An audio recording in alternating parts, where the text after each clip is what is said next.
Welcome again dear students, how are you? আশা করি ভালো আছো। আমি চৌধুরী রাজু আহমেদ তোমাদের জন্য আজকে একটি নতুন টপিক নিয়ে একটা ভিডিও লেসন তৈরি করেছি, যেটা তোমাদের সাথে সম্মুখে আজকে প্রেজেন্ট করব তোমাদের জন্য। আমি তোমাদের সাথে সেই বিষয় নিয়ে আলোচনা করব। তো আজকে আমাদের লেসন আইডেন্টিটি হচ্ছে ইংলিশ ফর টুডে, যেটা ইংরেজি ফার্স্ট পেপার যেটাকে বলি আমরা, কোশ্চেন নং 2, ইংলিশ কোশ্চেন পেপারের কোশ্চেন নং 2, যেটা হচ্ছে যে ফ্লো চার্ট। মানে হচ্ছে ফ্লো চার্ট, এই যে প্রশ্নটা কোথায় থাকে তোমরা ভালো করে প্রশ্ন দেখলে বুঝতে পারবা, থাকে হচ্ছে কোশ্চেন নাম্বার 2-তে। সো ডিয়ার স্টুডেন্টস, আজকে আমরা আমাদের লেসন টপিক হচ্ছে flow chart on historical 7th March speech of Bangabandhu. মানে যে আমরা যে ফ্লোচার্টটা করব সেটা হচ্ছে যে ওই যে historical 7th March speech of Bangabandhu, সেই সিন প্যাসেজ পড়ে আমরা সেখান থেকে একটা টপিকের উপর ফ্লোচার্ট করব, ঠিক আছে? তো আশা করি শেষ পর্যন্ত ডিয়ার স্টুডেন্টস তোমরা মনোযোগী থাকবে। প্রথমে আমরা সিন প্যাসেজটা পড়ে নেই বা কী কী তথ্য পাওয়া যায় সেখানে। My brothers, I stand before you today with a heart overflowing with grief. You are fully aware of the events that are going on and understand their importance. We have been trying to do our best to cope with the situation, and yet, unfortunately, the streets of Dhaka, Chattogram, Khulna, Rajshahi, and Rangpur are awash with the blood of our brothers. The people of Bengal now want to be free. The people of Bengal now want to live, and the people of Bengal now want their rights. What have we done that was wrong? After the elections, the people of Bangladesh voted as one for me, for the Awami League. We were to sit in the National Assembly, draft a constitution for ourselves there, and build our country. The people of this land would thereby get economic, political, and cultural freedom. But it is with great regret that I have to report to you today that we have passed through 23 tragic years. Bengal's history of those years is full of stories of tortures inflicted on our people, of bloodshed by them repeatedly. 23 years of a history of men and women in agony. The history of Bengal is the history of a people who have repeatedly made their highways crimson with their blood. We shed blood in 1952, even though we are the victors in the elections of 1954. We could not form a government then. In 1958, Ayub Khan declared martial law to enslave us for the next 10 years. In 1966, when we launched the 6-point movement, our boys were shot dead on 7th June. When after the movement of 1969, Ayub Khan fell from power and Yahya Khan assumed the reins of the government, he declared that he would give us a constitution and restore democracy. We listened to him then. A lot has happened since, and elections have taken place. I have met President Yahya Khan. I have made a request to him, not only on behalf of Bengal, but also as the leader of the party which has the majority in Pakistan.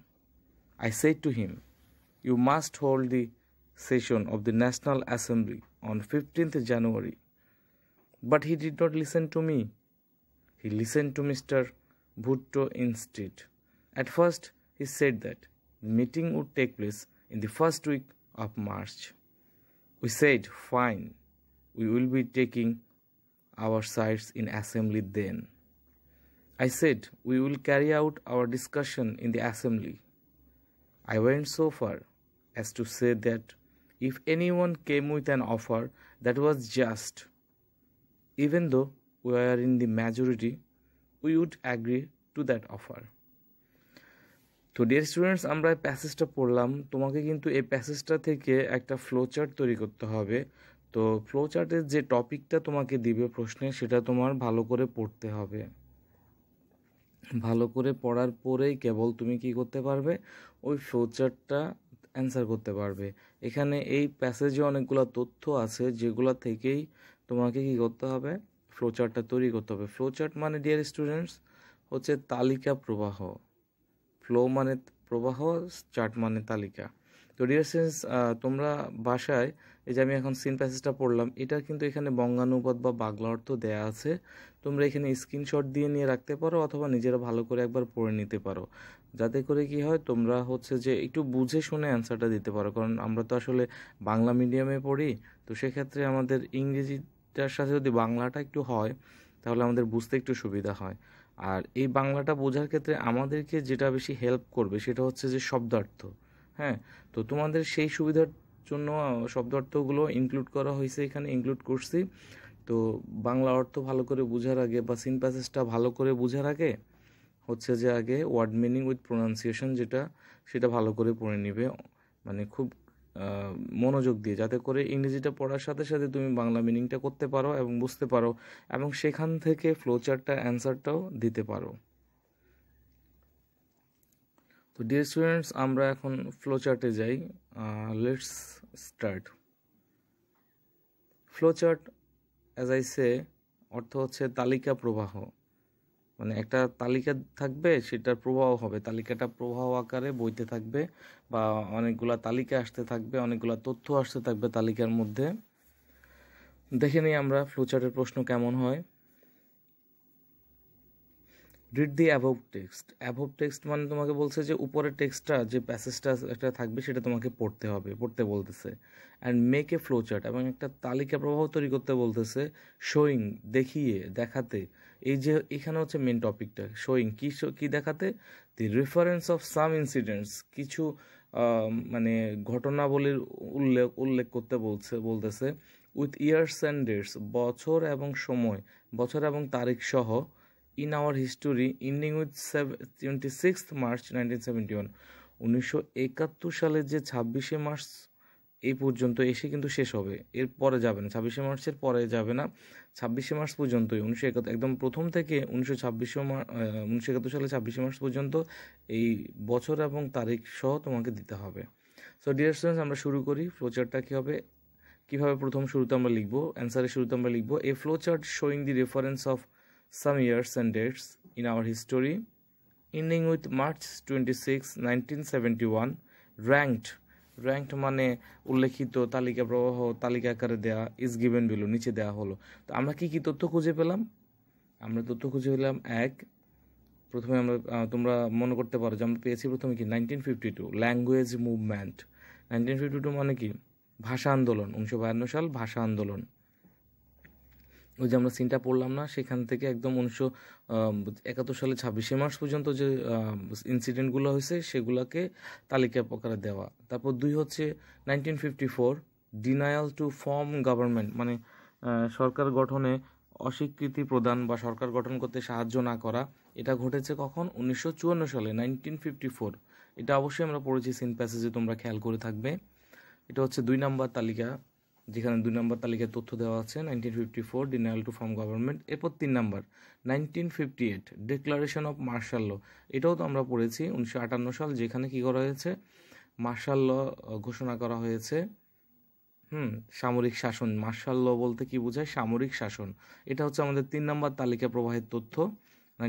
এরপর 4 নম্বর তালিকা প্রবাহের তথ্য হচ্ছে 7 March 1971 historic speech by Bangabandhu, যেটা 1971 সালে 7 March, যেখানে কি হয়েছিল, বঙ্গবন্ধু সে ঐতিহাসিক বা কালজয়ী বক্তৃতা দিয়েছিলেন, যেটা বঙ্গবন্ধুর দ্বারা দেওয়া হয়েছিল 7 মার্চ 1971, 1971 সালে 7 মার্চ।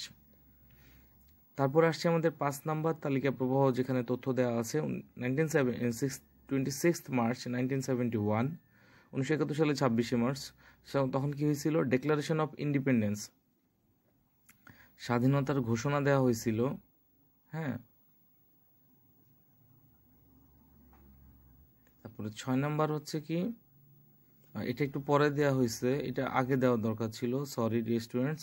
1966 6 পয়েন্ট মুভমেন্ট লঞ্চড, মানে হচ্ছে 1966 সাল, যেখানে কি হয়েছে 6 দফা যে আন্দোলন আমরা শুনেছিলাম, তোমরা শুনে থাকবে হয়তো, আশা করি শুনবে সেটা কীভাবে শুরু হয়েছিল। সো ডিয়ার স্টুডেন্টস, আমরা কীভাবে একটা ফ্লোচার্ট সাজাতে হয় আমরা সেটা দেখে নিই এবং আমরা এটা কাজে লাগানোর চেষ্টা করব, কারণ ফ্লোচার্ট আমাদের কোশ্চেন নং 2-তে পাওয়া যায় এবং সেটা অ্যান্সার আমাদের অবশ্যই করতে হবে, কারণ এখানে 10টা নাম্বার রয়েছে, বুঝে শুনে অ্যান্সার করলে অবশ্যই পাওয়া যাবে। এই যে দেখো, প্রথমটা কিন্তু করা থাকে, ফ্লোচার্টের প্রথম অ্যান্সারটা কিন্তু করে দেওয়া থাকে এবং সেই অনুসারেই কিন্তু বাকি 5টা অ্যান্সার তোমায় করতে হবে। সেই অনুসার বলতে কি, সেই অনুসার বলতে হচ্ছে মানে কোন স্ট্রাকচারে প্রথম অ্যান্সারটা দেওয়া আছে সেই স্ট্রাকচার অনুসারে তোমাকে বাকি 5টা অ্যান্সার দিতে হবে। এবং আমরা যে তথ্যগুলো ওখান থেকে পেয়েছি দেখো, সেগুলো কিন্তু এইভাবে প্রথমে 1 নম্বর, তারপর ডানে গিয়ে তালিকাটা প্রবাহ হয়ে ডান দিকে প্রবাহ হয়েছে, এরপর 2 নম্বর তালিকায় আসার পরে বাকি যে 3, 4, 5, 6 তালিকা এগুলো কিন্তু নিচে প্রবাহ হয়েছে এই তালিকাগুলো। তো আমরা কিন্তু অ্যারো চিহ্নের মাধ্যমে এই প্রবাহটা ইন্ডিকেট করছি, খেয়াল করছো হয়তো, প্রথমে তালিকা তারপরে প্রবাহের ইন্ডিকেশন, সব মিলে ফ্লোচার্ট। তো যেটা সবচেয়ে ইম্পর্টেন্ট সেটা হচ্ছে তোমাকে মনে রাখতে হবে প্রথম অ্যান্সারটা দেওয়া থাকে এবং সেটা কোন স্ট্রাকচারে, মানে উত্তর দেওয়ার ধরনটা কোন স্ট্রাকচার সেটা দেখবে, সেই ঘটনাটা দেখে তুমি কিন্তু অ্যান্সারটা করতে হবে পরবর্তী 5টা অ্যান্সার।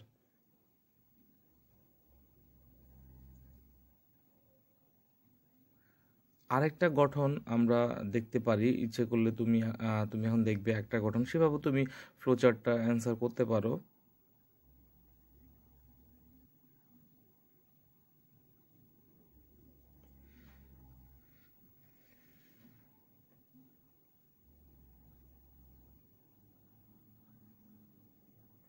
এই ফ্লোচার্টটা ভালো করে দেখো,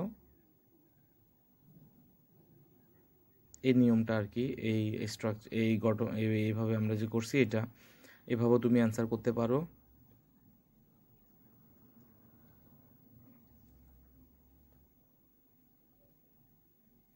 আরেকটা নিয়ম আসতেছে, আরেকটা গঠন, এভাবেও তুমি অ্যান্সার করতে পারো, বক্স করার মাধ্যমে প্রথম যেটা উত্তর দেওয়া থাকবে ওরা দিয়ে থাকবে সেটা প্রথমে দিবা, বাকিগুলা নিচে দিবা, এভাবেও তুমি অ্যান্সারটা করতে পারো।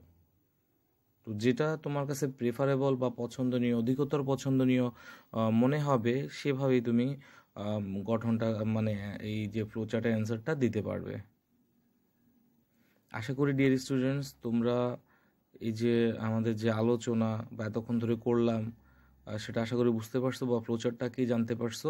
তো তোমাদের একটা বাড়ির কাজ থাকবে, সেটা হচ্ছে revise the practice again and again. এই যে আমরা এই একটা নিয়ম অনুসরণ করে প্র্যাকটিস করলাম, সেই নিয়ম অনুসরণ করে এই প্র্যাকটিসটা বারবার করবে, যাতে করে পরবর্তীতে যে ফ্লোচার্টগুলো আমরা আলোচনা করবো সেগুলো বুঝতে সহজ হয় এবং নিজেই ফ্লোচার্টের অ্যান্সার করতে পারো।